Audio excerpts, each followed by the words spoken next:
What will it cost you if we lose our country to communism? Have you ever thought of that? First of all, you will lose your property, all of it. You may be forced out of your property, forced to share your home with others, such as the homeless, perhaps even finding yourself homeless in the process.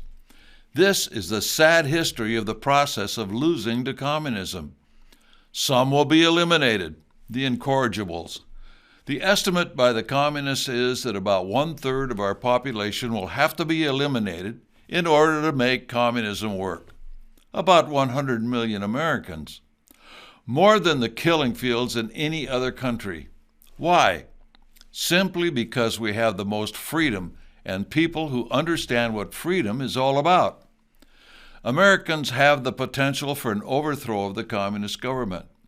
It will make the French Revolution, the Russian and Chinese revolutions, Cambodia, etc. look like child's play. If history repeats itself, searches will take place from door to door to see if anyone is hoarding such things as food, precious metals, guns, etc. The price for these crimes will be death, either on the spot, in a camp, or in the middle of a field with thousands of others. Look, this is the history of communism. At best, you may be allowed to work yourself to death without ever seeing your loved ones again, wondering where they are and how they are faring. The loss of freedom in the United States will mean the biggest bloodbath history has ever known, not just here, but around the world, for there will be no force left to stop these megalomaniacs from placing their boot on the people of the whole earth. We're it. We are the hope of the world. By that I mean the people of America. Yet we know that the people of America are not yet equipped to defeat the spread of communism and their new world order.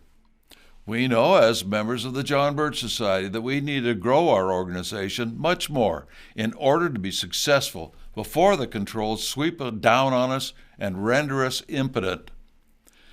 Many think the situation is hopeless. It is only hopeless if we give up. It is hopeless if we don't realize that sacrifice today will mean victory tomorrow. The American people are on the verge of realizing that something has to be done to stop this conspiracy and save the country by getting back to the basic principles that this country was founded on. The pandemic and the use of it by the government to impose controls over the people, our children, the use of the internet, etc., has demonstrated that too many people are willing to go along to get along. This never works. Those who seek power only want more power. You cannot appease them. This message may seem to be one of desperation, but it's not. Only a message to help wake people up to the consequences of losing our freedom. As we've seen, it comes gradually until one day one wakes up and realizes that freedom is lost. So we have to resist every move to place controls over our lives. We have to concentrate on those issues that will make or break the conspiracy's agenda, not busy ourselves in matters that will not make that much difference in the long run.